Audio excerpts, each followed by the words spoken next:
welcome back to West Coast XE. I'm your host, Ken Martinez. If you're watching on YouTube, please press the subscribe button. If you're listening on Apple Podcasts or Spotify, please press the follow button. We really appreciate the support. On today's episode, we talk to Oliver Hinson of DyeStat, and he gives us the lowdown of distance events and athletes we should be aware of in Nike Outdoor Nationals, which will be in Eugene, Oregon, at Hayward Field at the University of Oregon. Also, an interesting topic that we talk about is Oliver also wrote with Dave Devine and DyeStat about the roster limits that are being imposed on Division I schools in track and field and cross country. So he writes about that, and then we talk about some of the impact that's had since that article was written in March.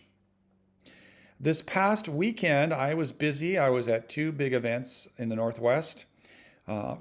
Wednesday through Saturday, I was at the NCAA Championship, and I took a bunch of photos and put it on our website at westcoastxc.com. You can also go to our bio on Instagram at westcoastxc and look through the galleries from Wednesday through Saturday. I have the distance running galleries there. I also took a lot of pictures of field events and also sprints and hurdles. And those can be found on DyeStat's website, and you can check those out too. Then on Sunday, I went to Lewis and Clark College to watch the Portland Track Festival and take photos there. We also have galleries up for that.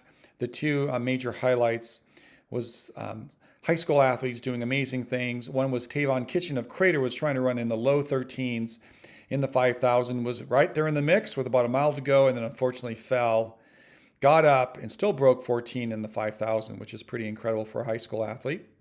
And then his teammate, Josiah Tostenson of Crater, and Josiah's future teammate, Owen Powell of Mercer Island, ran the 1,500, and they both ran 3:36, which is the second and third fastest time in the history of the 1,500 in high school. And so you can see those photos on our website and on our bio and our Instagram account. But let's listen now to our friend Oliver as he talks about the Nike Outdoor Nationals. Well, we want to welcome back Oliver Hinson from DyeStat. Hey, Oliver. Hi, Ken. How you doing? Good. We had Oliver back on in March for Nike Indoor, and it seems appropriate to have him on again for Nike Outdoor. But before we talk about Nike Outdoor, I'd like to talk about an article that you and Dave Devine did on DyeStat on the changes of the cross country and track scholarship allotment, team sizes. Can you describe some of the changes that have been made? So yeah, absolutely. I mean, it's it's a very complicated kind of thing. At the point that we wrote it, this is before the settlement. This is when the settlement had been preliminarily approved. So essentially, what we were looking at then is scholarship limits and roster limits kind of changing. So now what it looks like is the number of scholarships on a team that opts into the settlement is going to be the same as the roster limit.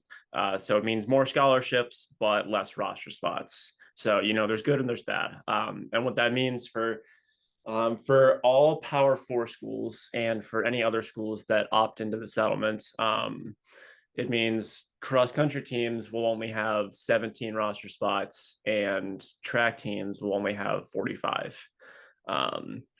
But we've heard, some conferences may want to go even lower than that. We were hearing in the fall rumors that, the SEC would go down to 10 guys for cross-country and 35 for track, which, man, it's just not enough, Right. And so we kind of covered. We tried to cover every side of it. We talked to high school athletes, college athletes, high school coaches, and college coaches.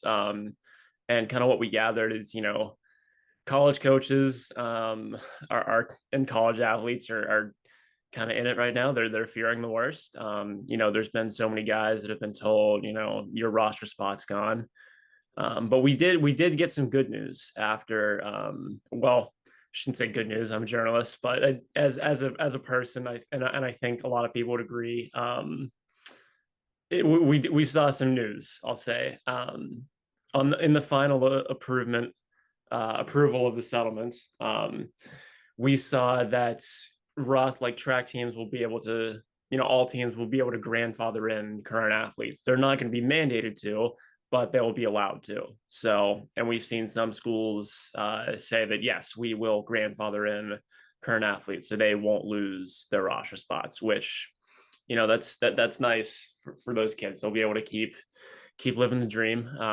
But as far as high school kids, the whole big gist, the whole reason that, high school kids, like a lot of these kids probably at Nike Outdoors, even, maybe not in the championship divisions, but some other kids are kind of gonna be freaking out because the gist is recruiting standards are way, way, way higher. I mean, you're talking about if you want to be if you want to go to a power four school as a freshman, as a boy, you've got to be running probably, I don't know, 405, 410 in the mile, 9 flat in the 2 mile. That won't cut it anymore. You got to be pretty far into the eights. So we're really seeing a game where that, that high level dream is kind of only accessible to just the top of the top, which is something that a lot of people are pretty upset about. The article that you and Dave wrote, I would encourage people to Google it. Oliver Hinson, Dave Devine. It's a 2-part series, and you interviewed just a bunch of different people. Some of the people you interview, I take pictures of their teams, take picture of the athletes from a high school perspective, from a college perspective. It's really excellent. So I would encourage people to do that. I will say, I was a coach here in Oregon for over 30 years, and the University of Oregon would do this interesting recruiting thing. Oregon recruits at a national level, international level, but they would send out, they would, kindly give out probably a partial scholarship to an Oregon kid who is not a 405, 1600 meter runner, could not break 9 minutes in the 2 mile. We were on the 15 and the 3000 year, but didn't have those kind of numbers, or even on the girls side too, on the women's side too. But they would be on the team, and then on the 4th or 5th year would be their 5th runner, and they would win the NCAA. And I have several stories like that where their 5th and 6th runners were just regular Oregon. Well, they were great Oregon runners. They were great high school runners in Oregon, but they were not, we call them basketball or football 5 or 4-star or 3-star athletes. So that is going to be really hard to have those kind of kids develop over several years to be your critical 5th runner in cross country. Absolutely. I mean, probably the word I heard most in my interviews, like I probably heard this word 100 times, is what you said, is development. That's kind of the major thing that people see is going away. Because like you said, one of the coaches that I talked to, he went to Syracuse. And he was a guy that's, I don't know if he was ever top 5, but I think he was definitely top 7 by the time he was done with his career. And you see so many of those stories. And not only is it, good for those runners individually, they get to develop as a runner and kind of live out that dream. It's also good for the teams because, when you're just trying to get just the best guy immediately every time, there's a lot of turnover. And in any in any industry, in any team, like high levels of turnover, it's not good. It doesn't lead to cohesion. It leads to pretty poor performance. So you'll see, taking away those opportunities for development, it kind of removes a lot of the cohesion. So, but on the bright side, what you might see is then kind of some lower level teams where a lot of let's say a lot of these guys that would be going to Power 4 schools are now kind of going to mid-major schools. Some of those teams might be able to develop really well, build some really solid cohesion. And by the time they have 4 or 5 seniors that have been there for, years, they're going to be, especially in cross country. I mean, cross country, I think we'll see a lot of that. Cohesion is, having a good team chemistry is just super critical in cross. So I think you'll see some excitement there. Maybe some mid-majors kind of getting in the top 5 there. Yeah. So again, I would encourage people to type in Oliver Hinson, DyeStat, Dave Devine. It's from March, but it's an excellent read today. And every day something new happens. We just had Washington State announce that they are cutting field for track and just doing distance. And so you might see more of that in the future too. Crazy times here. But you did mention Nike Outdoors, some of the kids that may not be in the championship races. Let's talk about the championship races. I want to talk about two events combined, one on Thursday, one on Friday. That's the 5,000 and then the 2,000-meter steeplechase. And the reason I want to combine them, Oliver, it's events that you don't see in dual meets, you don't see in league championships, state meets, a lot of invitationals. And so it's kind of hard to predict and wonder what kids are doing. But who are some kids that you see shining in the 5,000, which will be on Thursday, and the 2,000 steeplechase on Friday? So in the 5K, I would say, on the guys' side, we have Charlie Valls. I think he's going to be your top guy. And I think it'll be interesting to see kind of how well he does. He was definitely someone that shined, obviously, really shined in the cross country season. Your NXN champion. Probably, quite a bit more so than in track, but maybe he's just one of those, really slow twitch guys. And maybe he's someone that's on the college stage is going to do really well. So I'm looking forward to seeing him, compete in this 5K. I don't know how fast he'll be able to go because, I feel like he's going to be a pretty clear favorite. So I don't know if he'll have much competition, but should be, pretty solid. It'll be pretty decent weather. So I think we'll see something in the low 14s. I don't know if he can match what Tavon did, at Portland Track Fest. Man, that was a tough race to watch. He was on pace for 13 low. But anyway, he fell down on Sunday. Yeah, he still broke 14, which is pretty darn amazing. Yeah, right. And then the girls 5K is going to be pretty fun. I think as in terms of a race to watch, in terms of competitive race, it might be the best out of all the distance races because it's the one that doesn't have Jane Hedengren just destroying everyone. I think I would say Riley Blade is probably a pretty good pick there. I was really impressed. I was there at Nike Indoors when she kind of went pretty far with Jane in that 5K. And I believe, if I'm not wrong, she also broke the previous yes. Yeah, she wasn't too far off Jane. So, if we can see another performance like that, she was the 3,200 champion in California. Like she's clearly really good at the long stuff. So I think we'll see another pretty good performance from her. I was, Maki is in that one too. We've seen her do well in the longer stuff as well. She's been pretty good across. So I think we'll see. I think Riley and Zario will do pretty well in there. I think we'll definitely see Zario kind of go to the front, or at least try to stay there and really compete in the pack there. But yeah, I'd say I'd probably pick Riley. But you're right. There are a lot of young ladies in that race that have done great things in their individual states. Yeah, it'll be fun. It's going to be very competitive. It'll be fun. For sure. And then the steeplechase, that's an event that's hard to pick. I don't have. It is because they don't do it. They don't do it. Yeah, they'll put their foot in the water jump and go, "What happened?" Yeah. So maybe the best bet is on the girls' side we have Victoria Rodriguez. She was a champion last year, correct? Yep. So maybe that'll be just that experience. Having that chip on her shoulder, like maybe that'll be enough to carry her through. And I think she's performed pretty well this season. So I'd say that's probably a fair pick for that event. Then guys, boy, I don't know. It's wide open. I'll be honest, that is one that I really don't know. You got two pretty good guys, Simon Barlow, Aiden Wendring. Could be a toss-up between either two of those guys. I think it'll be, and I think, the interesting thing about the steeplechase it is a whole lot less, especially on the high school level. I feel like it's going to be a whole lot less about fitness and more about like just technique and like who has practiced going over barriers, who's practiced water jumps, and we don't know that. Right. So like, I think if it's really going to come down to who's been practicing the right way for the Yeah, steeplechase, and I think we'll definitely see that right. on Friday.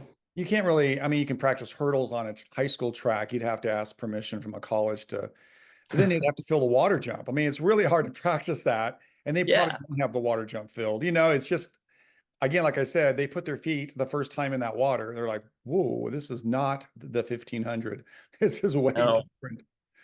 So then on Mhm. Saturday, we are back to familiar races. We have the 800 and the 3000. Although most high schools don't run the 3000, but they're pretty familiar with that close distance to the 32. Mhm. And there's some big names we're going to see on Saturday. Absolutely. I'm really excited for this boys 800. It's, I mean, I feel like this the whole year long has been a really, really strong event.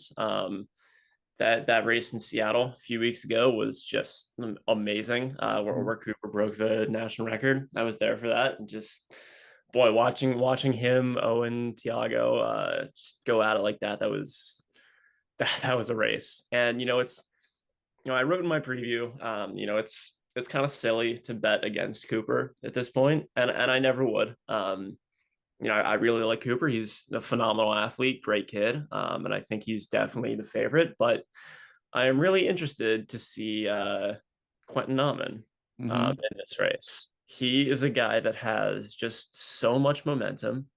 Like people are still talking about that Iowa State meet performance.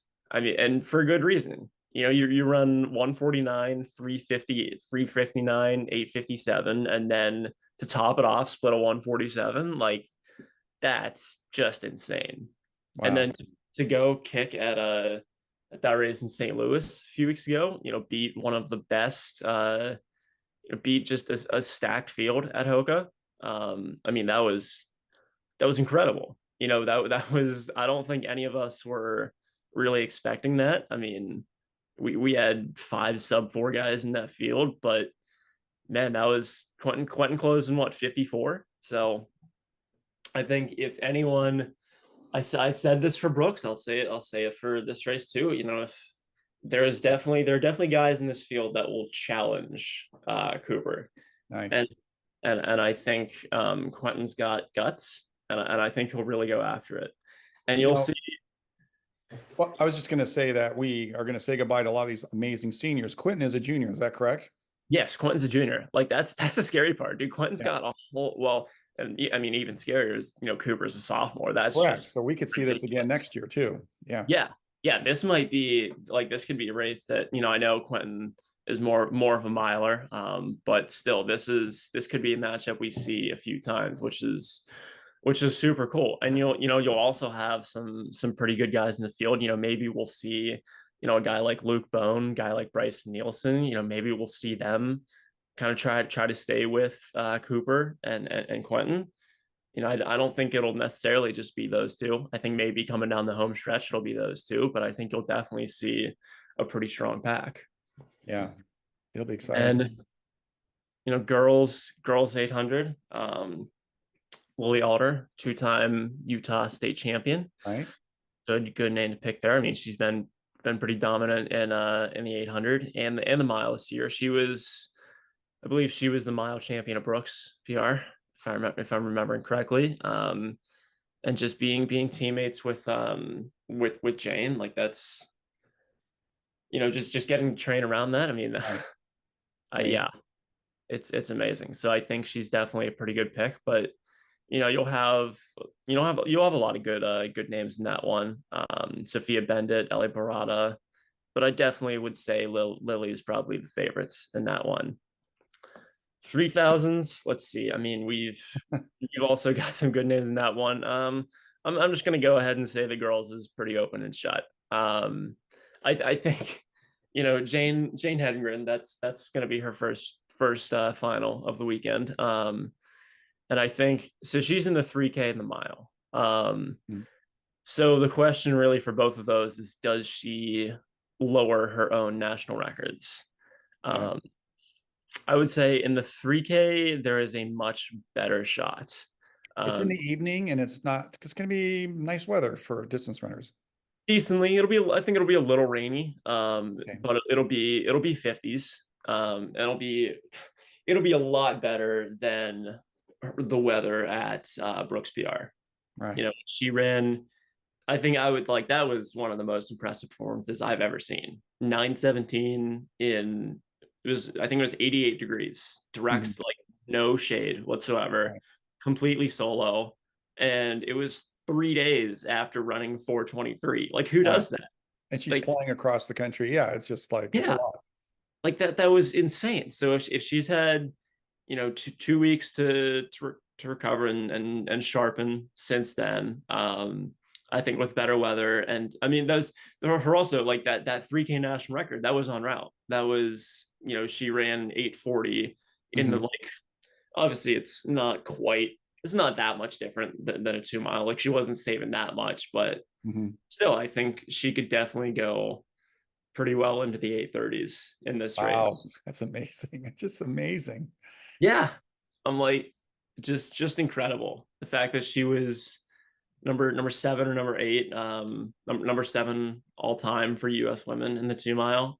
Like we've never, I haven't been around this game for that long, but I will say I've never she's the most talented high schooler I've ever watched. It's Just we've had so many in the last 5 or like 10 years or so, mhm. and she's topped them. I would say the same thing. There's just like Yeah, I was not unfortunately at Brooks PR, but I saw it on my phone that she ran 9:17. I thought that was the 3000. I thought she ran a 3000 9:17.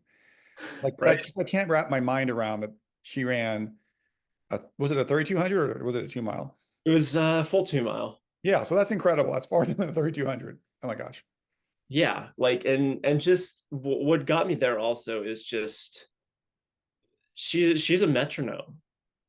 Like just the pacing was like, Yeah, you just look at all those laps, like they're just dead on right. every time. It's just miraculous. I'm like, it's yeah, it's incredible.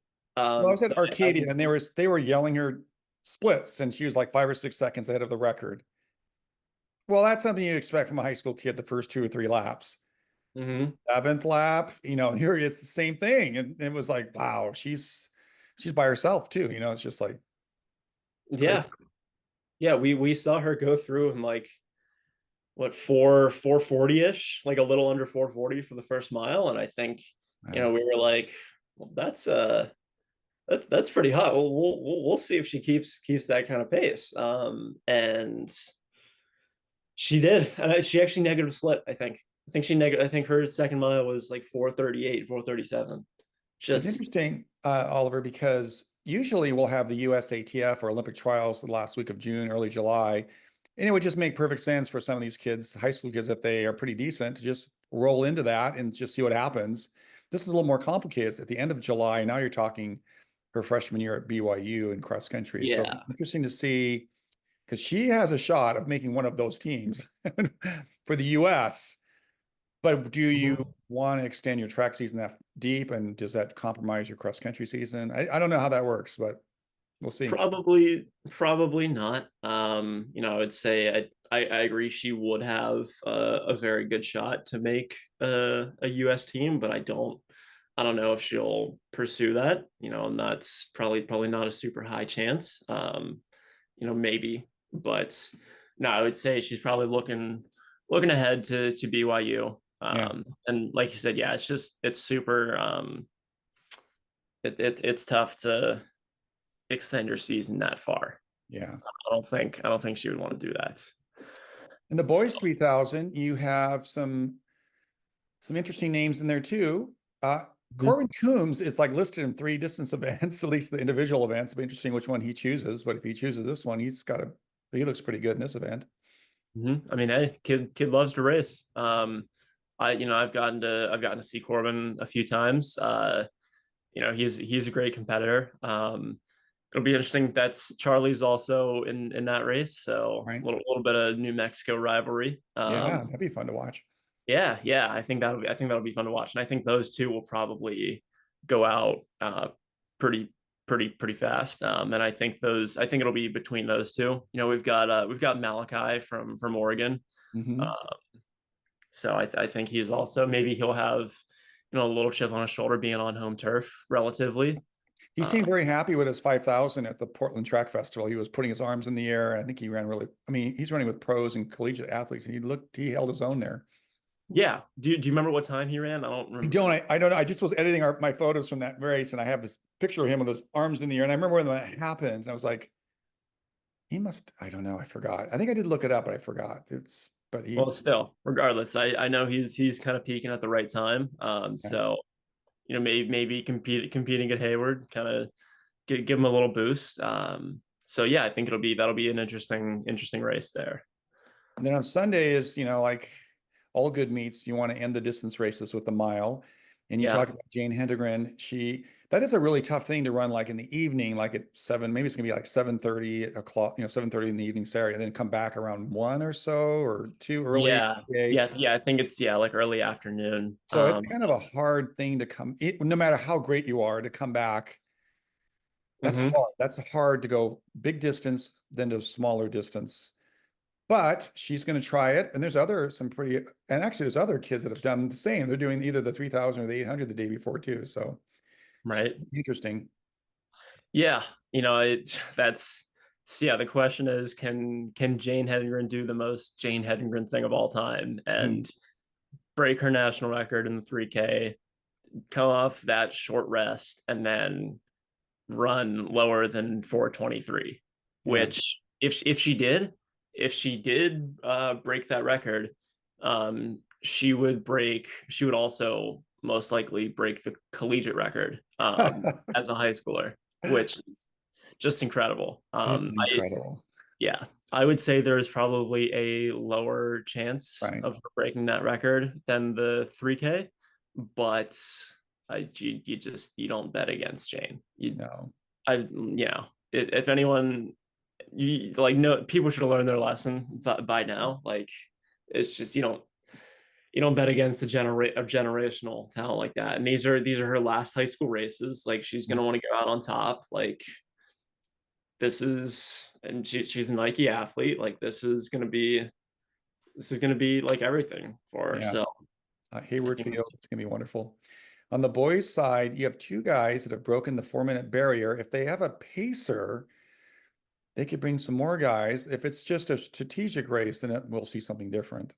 yeah, I would say I think you're more likely to see a kind of tactical race. Mhm.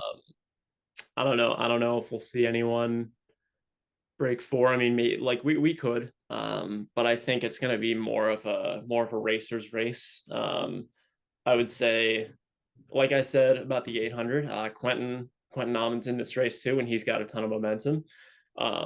So I think we'll see good things out of him. Corbin's listed in this race too. So I think between him and Quentin, that'll be a pretty strong race there. We'll also see Evan Noonan, who just recently I think ran a PR in the mile. I think he ran 4:03. Right. I saw that at the Stanford Invitational. He ran 4:03. And then I saw a video on Instagram where they were doing his practice, and his dad was coaching him, and they were saying they would love to break the 4-minute barrier before he finishes high school, and he's running out of time. So I don't Yes. know. I don't know what Nike is planning, if they're having somebody go out and set the pace, or if they're just last year, I think they just raced. And so I don't know Yeah. what's going to happen here. Yeah, I don't believe there would be one. Mhm. I think it'll definitely be, a championship style race. But I mean, hey, if these are guys that, this is probably going to be their last chance, if they're going to decide that, yeah, we want to break four in our last race, then they're certainly capable. I mean, you've got guys like, if Quentin and Corbin kind of go to the front, and they're racing each other, and they're on a pretty hot pace, and anyone who wants to follow them, they might have a pretty good shot at breaking four. I think it could happen, but I think that one is definitely going to be more of, I'm going to want to see. We'll have some questions. How fast does Quentin close in that one? Uh, How, like, is he going to be? I think if he wins that race, and I think if he, I mean, if he wins the 800 too, if he pulls off the double here, if he wins the 800, 1600, I think he will be just the undisputed best guy in the country heading into next year. Absolutely. So best distance runner for sure. Yeah. So yeah, that'll be he's a guy that I'm really excited to see what he does, and I think a lot of people are really excited to see what he Yeah. does. I'm looking forward to it too. Looking forward to all the meet. Oliver, you wrote a preview on DyeStat that just not only covers the distance events, but the field events and the sprints and hurdles. It's going to be Yes. amazing. So Yeah. check out Oliver's article on DyeStat. Did it come out on Tuesday? Came out yesterday. Came out on Okay. Tuesday. So check that out. Also check out the article he did with Dave Devine back in March on the college changes for Division One. Excellent article. It's really great because it's like this narrative on different schools and different individuals and different, they all have different needs and priorities. It's excellent. So check that out. And Thank you. And then yeah, I have to say, I mean, I can't take all the credit for that one, of course. I mean, you said it's me and it's Dave Devine, and Dave has been doing this a lot longer than I have, and he's just you read any article by Dave Devine, he's that outstanding. Yeah. guy's just incredible. He just wrote one a few weeks ago about Steve Prefontaine and the boy with the string. Right. Yeah. If you Yeah, have time this next few days, check out Dave's articles too. He has some nice long form articles on he DyeStat. does. He's a master of storytelling. It was an honor to work with him. Well, Oliver, I'm looking forward to seeing you for the next 4 days in Eugene, Well, and we'll look forward to some of your recaps of the events and other things that are happening this summer in track. So, have a great summer, Oliver, and we'll see you in Eugene this weekend. thank you. See you in Eugene. We want to thank Oliver Hinson of DyeStat for coming on and talking about Nike Outdoors Nationals and also talking about his article he wrote with Dave Devine on the roster limits that are happening this next year for Division One track and field and cross country programs. And so I would encourage you to read both of those articles. It gives you an idea of what different athletes and coaches at the high school and collegiate level are trying to navigate through this really complicated new world of track and cross country. Again, if you're watching on YouTube, please subscribe. If you're listening on Apple Podcasts and Spotify, please press follow. We also plan to visit high schools and go to their practices and promote those schools this summer. We're going to start going to practices on Friday. If you go to our bio and you scroll down a little bit, we've got so many galleries that you might have to go scroll down a little bit to our sign up form. I could put it up again on the stories if you're watching this or listening to this and have it back up on our story too. But we have to make plans and, teams have their plans too. So we want to make sure our schedules align. So please sign up and maybe we can come. It'd be great. Until next time, remember that West Coast is the best coast. See you next time.